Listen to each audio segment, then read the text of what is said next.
Stein and Stevens Show, the show that covers everything from sports to politics to news to entertainment and everything in between. And now your hosts, Troy Geary, Will Stein, and Dave Stevens.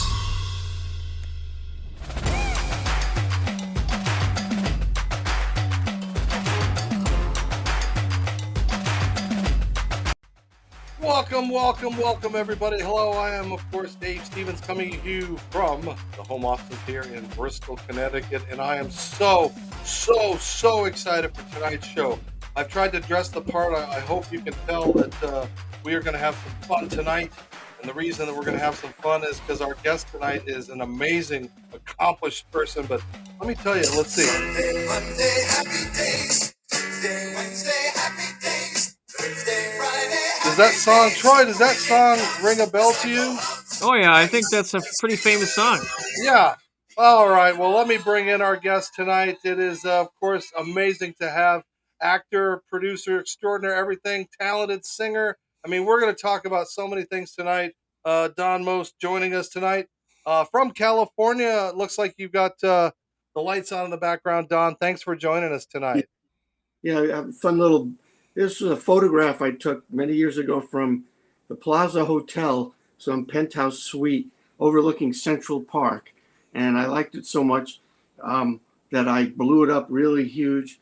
And I forgot I even had it. It was in my garage. So I decided I'd use it as a nice, interesting, different backdrop. You can't take New York out of the kid, can you? You still got right. that Brooklyn in you. I'm a Brooklyn boy. And, it is so awesome. We're going to reminisce about your career. But, you also come with your own theme song. It's a very little known thing, I think. But I got to play it for us. Yeah, Here we are, I Ryan. think I know. This is a very special place. They say once every 100 years in this spot, Donny Most rises from the mist. Right. I think that's just a legend. Well, that's because you're... You remember this? I do remember it. I read very well. But what was the feedback? It seemed like it was such an obscure thing to appear on an episode of Family Guy, Yeah, is it running? It seems to be. I don't hear the audio. It's playing, and there you are, back in the day. Oh, it is playing. Oh, okay. Yeah, that was a crazy little bit. Seth MacFarlane called. They called my agent and said, "We have this thing we want to do about Don and Donnie, and if Don doesn't want to do it, we're going to do it regardless. But we'd love for him to do the voice if he's cool with it." And they didn't know how I'd respond to the humor. But when I saw it on the script, they sent it to me. I thought it was hilarious, and then I hadn't even heard the song yet. So when I came in, and Seth was there to sort of oversee it, and they played it for me, I was cracking up. I thought it was just brilliant, and a lot of people. I hear from a lot of people about it. It wasn't your first foray into cartoons, though, by the way, and I have also pulled this out of the vaults of the Don Most acting archives. I'm trying to see what this one is. Do you remember the Happy Days animated cartoon? All right. Oh yes. Yeah, that was my first experience doing a voice for a cartoon. That was the very first one for me. It's just so funny to look back. It seems like almost. How about it, Rich? No more demand, okay? There we go. Sorry about that. Seems like they just kind of overused you guys and said, hey, here's $20. Can you do a voice on a cartoon? Like, I mean, was that really kind of how it was in those days? You guys didn't have residuals and things like that, and yeah, I'm not getting. I don't think I see any residuals on that cartoon. Maybe once in a blue moon, but I mean, they paid us at the time. It was for at the time it seemed decent and fair. Nothing like what some of the salaries and payments became later on. Like I was making the first year of Happy Days, I think I was making $1,000 an episode. Far cry from when you hear about some of the ones later on. But it was good money at the time, and so I couldn't really complain. For those that don't know, of course, you said earlier you're from Brooklyn. You went to a pretty famous high school, Yeah, Erasmus High. yeah. A lot of guys like Neil Diamond, Barbara Streisand, Bobby Fischer, Michael Rappaport, to name a few. What memories do you have of Erasmus? I mean, when I saw a picture of it, it looked like a big Catholic cathedral. Um, you just kind of talk about growing up and going to school there. Oh, I have great memories. Yeah, I grew up the about 3 blocks from the high school, which is in the Flatbush section of Brooklyn. Um, you know, all this sounds like cliches, but grew up playing, touch football in the street with the cars going by sewer. Our goal lines were the sewers, the sewer caps, and the subway was right near there. I was able to walk to my high school. The high school Erasmus was rather large. It was one of the biggest high schools. I think we had 8,000 people, so, to the point where they had split shifts. You would either go in a morning session or an afternoon session, because to handle that amount of people, and it was a huge. It even had like a campus in the center, so it almost felt like, in some ways, like a little college. But great memories. Had lot of great friendships that developed there. I was on the swimming team, became a co-captain in my senior year. So just a lot of great memories. And like you said, there was a great legacy from that high school with some of the famous alumni. So It's nice to be a part of that. It really is. yeah. That's so cool. And of course, you got your chops. I had to dress up a little bit tonight. This is the best I could do on short notice, kind of give you that look here. But I want to play a little bit of some of your highlights from those fun years on ABC. So take back, sit, and listen, and watch Don in action. All right. See you at the party. I don't have to bring my rubber nose. Mine's still swollen. I still got it. Now look, you're gonna have to grow up. Just talk to your father, okay? Better, you get Richie to do it. I still got it. You'll love my moose burgers. They go down very nicely. Yes, but do they stay down? I still got it, even in the new world. But won't stop. Hey, Pop, I'm leaving.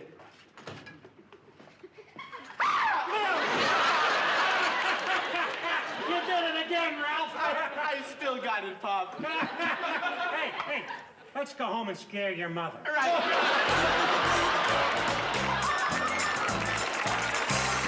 So, John, I mean, you see those things. You always got the good lines. You had a catchphrase, and now I don't know if you realize you're a meme and you're in all kinds of social media things where they just use clips of you and things like that. I mean, Oh well, yeah, I've seen a few. I'm not sure I've seen them all. It's pretty. what are your memories when you see that? I mean, we're talking 50-ish years ago. This young redheaded kid out there, fresh off of an episode of Room 222, to suddenly on ABC sitcoms. Yeah, crazy. I'd come out from New York for the summer of 1973.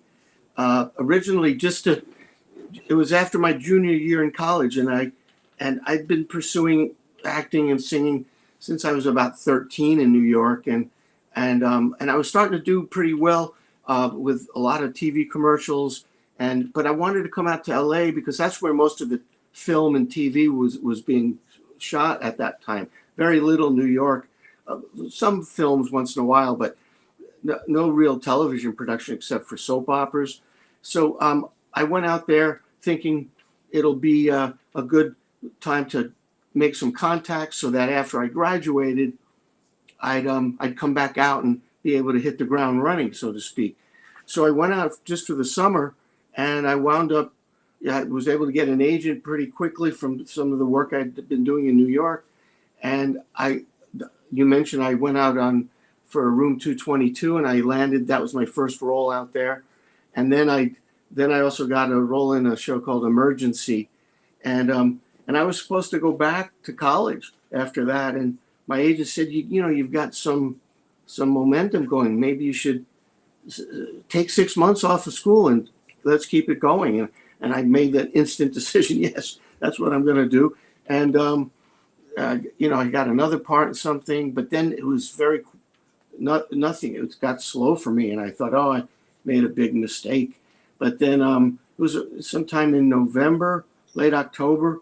I got an audition for a new show. They said it's about the 50s. It's a pilot, and I had one meeting with some of the exec producers, then a second meeting with Gary Marshall, the creator and executive producer, who had The Odd Couple on TV at the time, and then they called me back again for a screen test, and then that was it. I mean, then I did the pilot, and then they told us within a couple of weeks that we were going to be a mid-season replacement, and we started shooting really quickly. It happened so fast, and it was an amazing experience for me working with that incredible cast and wonderful people behind the scenes. As I mentioned, Gary Marshall, who was a comic genius, and our director, Jerry Paris, another comic genius. Gary and Jerry had worked together on the Dick Van Dyke Show,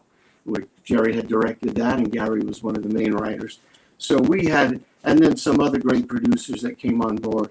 So it was a dream come true. It was just amazing. And here I was working with Ron Howard, which was surreal for me because when I was a kid, we were about the same age. We both had red hair. And when I was young, 7 years old, I looked a lot like Ron did back then. And people used to come up to me and call me Opie all the time. So, I mean, this was something I had growing up. And then here I was working with Ron. It was like, this is too bizarre. It was very, very surreal, but wonderful. What do you enjoy most? I mean, you've been acting, you're directing, and you also were a singer. If you had to pick one, which one would you pick if you could? People ask me that. It's so hard because I love them all. I really do. I'd probably pick the acting and singing neck and neck. Acting, singing was my first love. I was doing it when I was 14, turning 15, singing in nightclubs in the Catskill Mountains one summer, the summer of '68. And so that was what I set out to, that was really my first love. And I knew acting, I wanted to pursue that, but I was so into the singing thing, and I was doing it at such a young age, and I thought I really made it. But then I switched my focus towards acting after that summer, and put the music aside, knowing I'd come back to it. So it's a tough. I prefer those. I love directing, but there's the visceral aspect of performing, whether it be as an actor or a singer, that you don't get. The director is more like almost a manager of a baseball team, where the actor and singer, you're up at bat and you're in the moment of having to perform. So I'd probably pick acting, but singing is like right there behind it. And that's good to know. And when we come back, we'll show you a little bit about what Don is talking about. But first, let me tell you about why I look so good all the time on this show and why Troy and everybody, that's because I'm wearing Fresh Clean Threads. That's right, these amazing lightweight shirts that feel good, look good. They've got Henley's long shirts, long sleeves. I've got a great bomber coat. And of course, you can save 20% off by going to freshcleanthreads.com, typing in the show code GSS Show for 20% off to get the great clothes so you look good and you want to dance and you'll feel as good as I do when I'm out there having fun doing the cha-cha-cha. Again, Fresh Clean Threads. And Don, I got to bring in something too, because this song has been on my mind ever since I found it. So let's take a little bit of the old Don, or maybe the old Donnie, and some of the new. Check this out. All right. Asked if I lost my way, had to say I am going home. All roads still lead back to you. All roads keep on calling your name, 'cause each time that I leave you, I find myself right back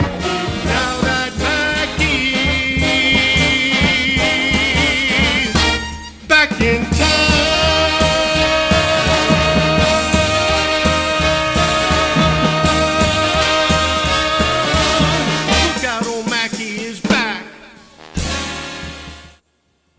Oh yeah, the beautiful sights and sounds of Mr. Don Most. So Don, I mean, tell us about what they did. It seemed like everybody that had a show in those days, they said, "Let's get him out. Let's get Travolta out there. Let's get Is that how it worked in those days, or how did those opportunities come along? Because that's kind of a catchy tune. It was in the top, I think, 100 in the charts for a little bit. Yeah, Like I said, I do my homework, so yeah. I couldn't hear the audio. Was it All Roads? Lead Back Here? yes, yep. Yeah, that actually got in the top 40. Yeah, what happened was, as I mentioned, I was singing before I was acting. So what happened was I had an interview for some magazine, I can't remember, and then the guy who was interviewing me was friends with a record producer, and when he heard during the interview that I started out really singing more than acting, he knew the show was pretty hot at the time. We probably were number one, so he said, "Well, I'm going to introduce you to this producer. His name was Danny Jordan, and maybe we might be able to get you a record deal because of the popularity of the show." So that's what actually happened. But the music that I really loved, as you saw in the later clip, is I love all the standards, the jazz standards, big band swing, the Great American Songbook. But they wouldn't let me do that kind of music.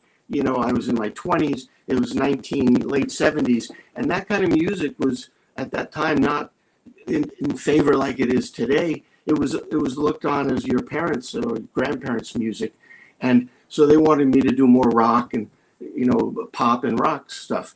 So it wasn't my real love, but I said, well, it'll be a great experience, and maybe we could find some material that I like, because I liked all kinds of music, and that's how that came about. Now, the CD that is out now, and I have a new one coming out soon. But the one that came out about 5 years ago, I started doing the standards and doing clubs, jazz clubs and theaters, and that's what my CD. It's called D Mostly Swinging, with a great big band and a lot of the kind of Sinatra kind of stuff, and Bobby Darin, who was my main man. I saw Bobby at the Copacabana when I was 18 years old, and he was a major influence on me. So that's what you'll see in the more recent stuff, and the new one that's coming out. We have a single out already, but the CD will be coming out probably at the end of May, I think. What do the fans want to hear when you're, singing out there? I mean, do they expect you to sing 50s, rock and roll songs, or the Happy Days theme, or are they kind of shocked, like, holy cow, he's doing Mac the Knife and, all these great standards? Right. Yeah. At the very beginning, people were pretty surprised and, didn't expect it. And they were like, wow, we didn't know you could do this. And how come you didn't sing more on Happy Days? And that's a whole long story for another show. But yeah, they were pretty surprised. And what I would do is I did put in, but they really liked it. And then as word got out a little bit more of what I was doing, some press came down, and I got some really good reviews, and people started becoming more aware of what I was doing, and they love it. I mean, they'd come back. A lot of people would come back to see me again and again, which was a great compliment. But I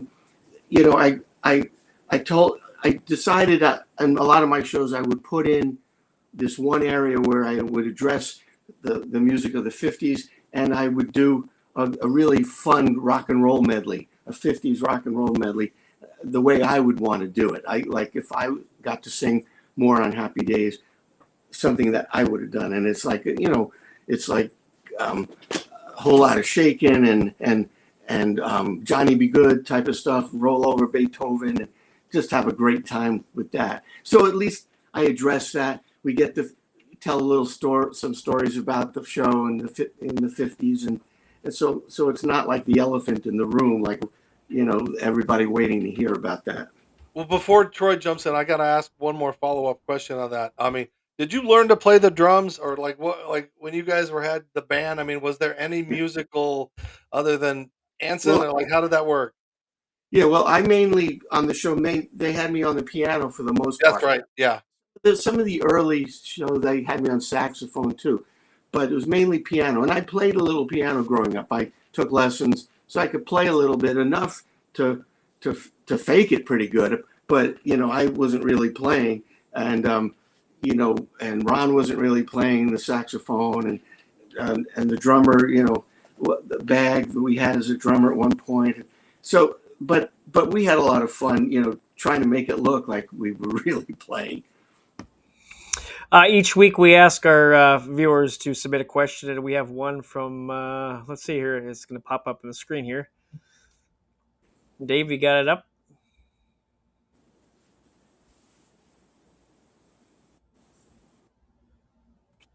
Try. I can't find the graphic. So can you just read it? Oh, okay. I'm gonna have to look it up. We'll go to another question, and then I'll come back to that one. All right, you ask your question, we'll find it. And live TV. Yeah, sorry about that. We really did the singing though. Anson did the singing. I did backup. So that was all real. Okay.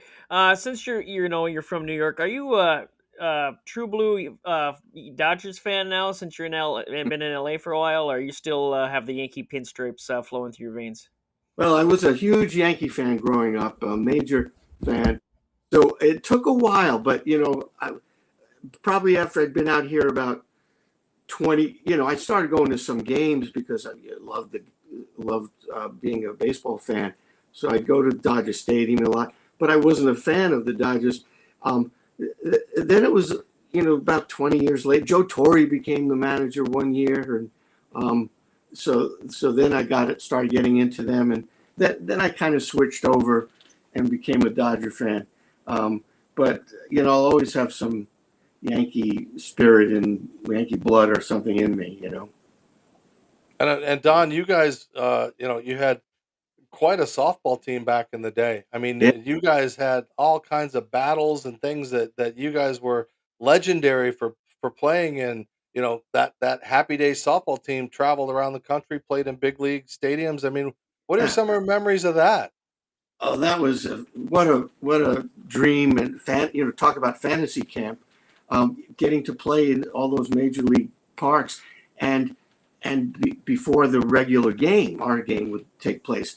So what would happen? We'd get to go out there on the field, and I'd go out in the outfield because I played center field, and I'd go out there while the pros were having batting practice, and be out there with some of the other players, shagging flies and just shooting the breeze with them, and every once in a while even getting up in the cage and getting to do a little batting practice, and meeting all these guys and being in the dugout.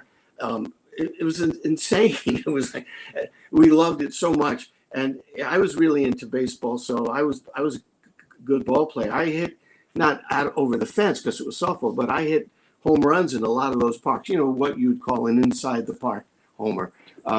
Hit it in the gap and and make it around the bases. So I had a bunch of home runs and wonderful memories. Gary Marshall was the one who organized that. He loved sports and baseball. He knew that Ron was a big baseball, loved to play, and he knew that we had some good ball players, and put together a team. And he knew it would be a great way to sort of keep us as a family, which we already were. But it was amazing experience for us off the set and away from the camera.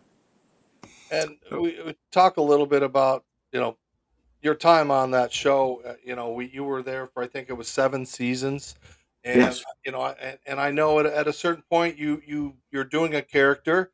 If the character doesn't have growth, and we started seeing people come and go, and you talk about what that was like at the end when you knew. I think we look at it and relegate it now, jumping the shark, which of course is the famous Fonzie jumping the sharks, and that's when a show drops off. But when did you know it was your time to go, and do you look back as that being the right choice? Good question. Tough one, because there's many layers to it. Yeah, as you mentioned, I was playing one character, and I'd gotten, as I'd mentioned, pretty serious about acting, and I was not looking for the first couple of parts, except for Room 222. The other parts I got were dramatic parts. I did Emergency, where I played a guy who became paralyzed in a car accident. I did a police story where I played sort of the psychopathic mad bomber. And so, but then Happy Days was the one that, was the regular series, and people associated me with the comedy. And I knew that it was, back then, it was much tougher to get away from something like that because, as you know, there were 3 networks. You didn't have cable, you didn't have internet. So when we were number one, we were having 50, 60 million people watching us every week. So the typecasting syndrome was much more prevalent. And I was not even like that character. I was never, in high school, I was never the funny guy, the comedian. I knew people like that, and I based Ralph on some of those people. But I was sort of the serious honor student, more like Richie than I was Ralph.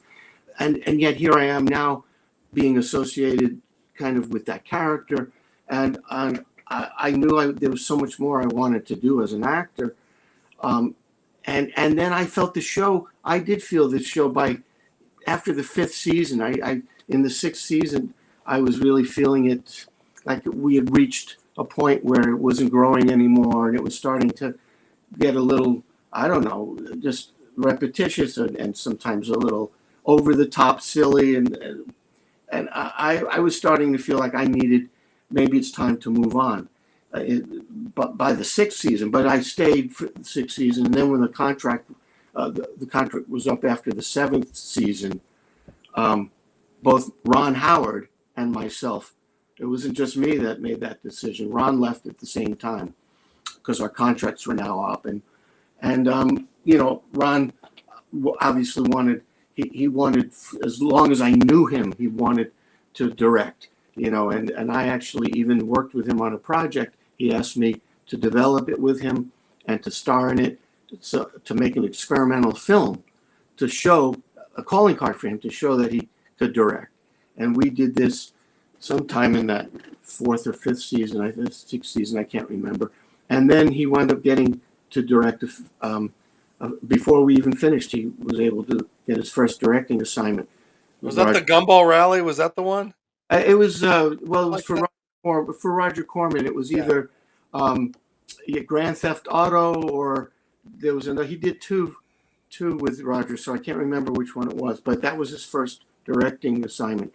So he left, and I left that same after the 7th season, and it was tough because here I was thinking, yes, it is going to be tough, but I didn't expect it to be. Now, I made the problem even rougher than it could have been because I told my agent, I just want to try to do films and theater. I don't want to do television right now. So there were opportunities for me to continue there, but I sort of, had burned that bridge, not burned the bridge, but I was saying I'm not going there right now. I just want to go up for films. I went 6 months, 9 months. I couldn't even get an audition to do a movie. They wouldn't even let me come in and, read for it because they thought of me as, as that character. So it was quite a awakening, so to speak. But I kept pushing. I just kept pushing. I did a bunch of theater to keep myself, growing and keeping the instrument going, and then eventually, after probably a little time, I said to my agent, "Okay, let's look at some TV opportunities," because I saw that it was just, I couldn't continue holding out for just film. With back then, going from a sitcom to doing movies was very difficult, and it wasn't done very much. It wasn't. Henry had a really tough time, and he was the biggest star in television, but it was still tough for him to do that transition. Travolta did it, and then Tom Hanks, and back then from that period, I don't know who else. It was really hard. So I kept pushing away. Said I'll do some television. I started getting some parts that were a little different. This one's a little more different, and this one's even more different. And then it started opening things up for me to get some independent films where I got to play different kinds of roles, and a bunch of more and more films, and it just kept progressing. And I kept doing theater, and then now in the last 4 or 5 years, I was busier than I was in 20 years. I did like 5 movies in a year and a half, playing all different kinds of roles, from a local pastor to a polygamist, and then a king in one film, and then a prison guard, and then a career criminal. And we're looking at some of your current stuff that you've been doing. Some roles that are really out of character for you, but you play them well. Yeah, I that's what I always loved about acting. To me, it was playing all different kinds of roles, and the more diverse, the better, and characters different than myself.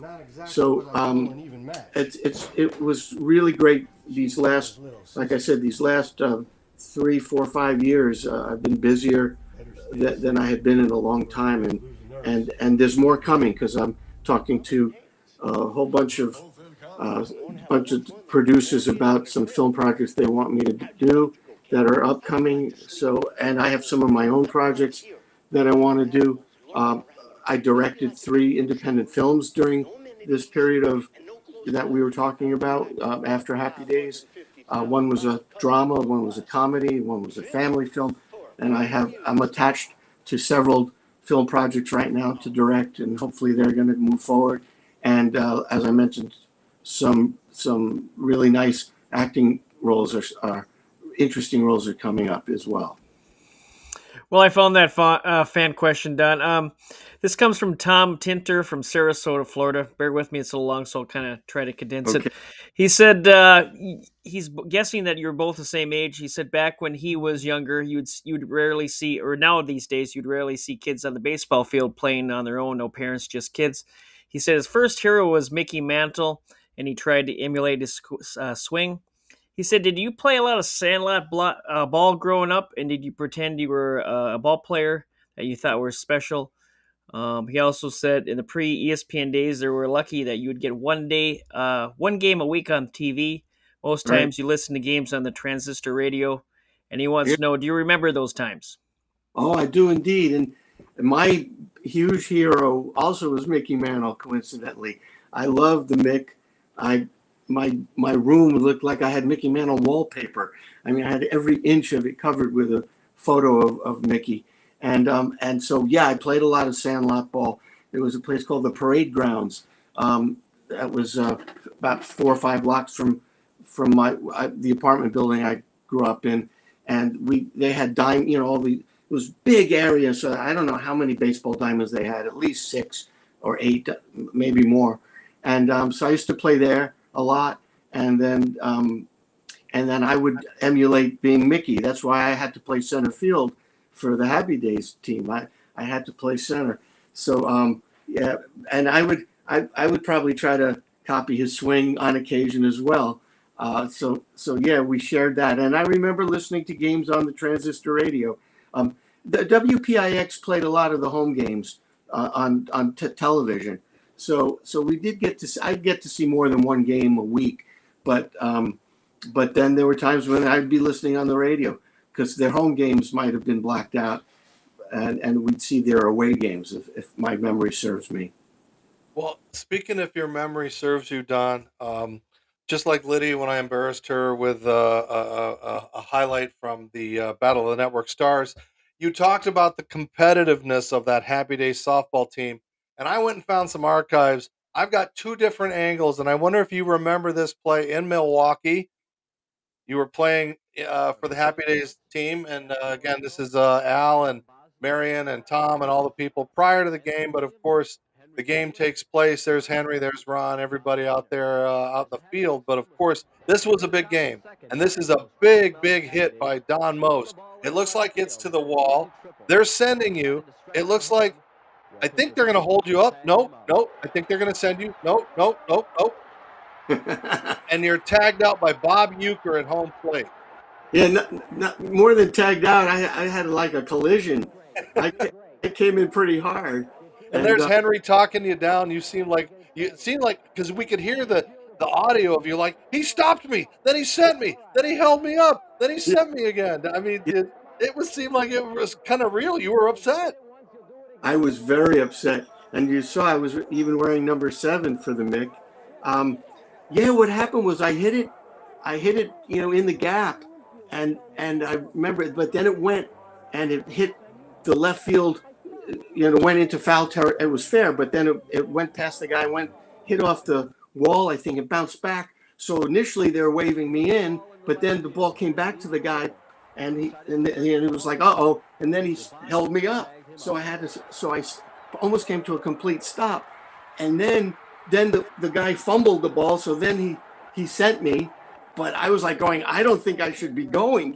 This looks pretty precarious, but he sent me, and then I was out by, the guy made a great throw, and I was out by 20 feet, and there's Euchre standing there, a big league catcher, and I just kind of tried to barrel in. I didn't know what else to do, and I think I just felt so embarrassed. There were like 40,000 people there for our game before the regular game, so I just felt like, why did he do that? I should never have gone, and I felt embarrassed, and I probably lost my temper a little bit more than I should have, but I was pretty upset, and I got hurt on the play because Yuka was a big guy, and I came into him and I hit kind of awkwardly, so they put me in the training room afterwards in one of those tubs full of ice, So it was quite. I do remember that vividly. That's awesome.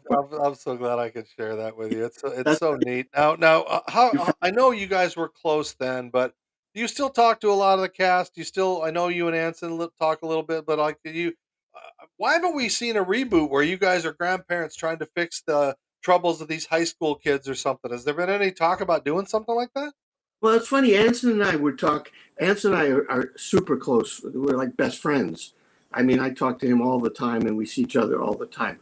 And he and I were talking about, and we were talking to a producer writer about it, who really thought it was a great idea, and we started developing it along the lines of what you were just saying, something like that, where we're the parents and we have kids, and maybe they're now at Arnold's, and Anson and I are still best buddies, and we were developing some interesting aspects to it. And then I don't know, I think when COVID hit, everything sort of stopped in terms of develop some of these new shows. So and then we got busy. I got busy doing other things, and Anson was busy. So we might have to revisit that, because it might be, I had mixed feelings, because do I want to go back and do that again? I had some mixed feelings about that. So that's something that's still there. But if the script came out really great, and I really like the way they develop it, I'd be open to it. So we'll see. We might have to revisit that. That would be fun.